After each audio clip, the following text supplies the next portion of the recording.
does perfect even mean? Is there even such a thing?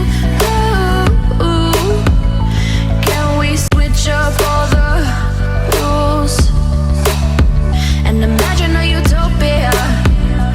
Darling, I'm just so fed up with these expectations. They keep weighing me down. My heart is begging me to get the hell out of my head. I'm gonna live inside the upside down for a minute and pretend, honey, I'm a perfect 10.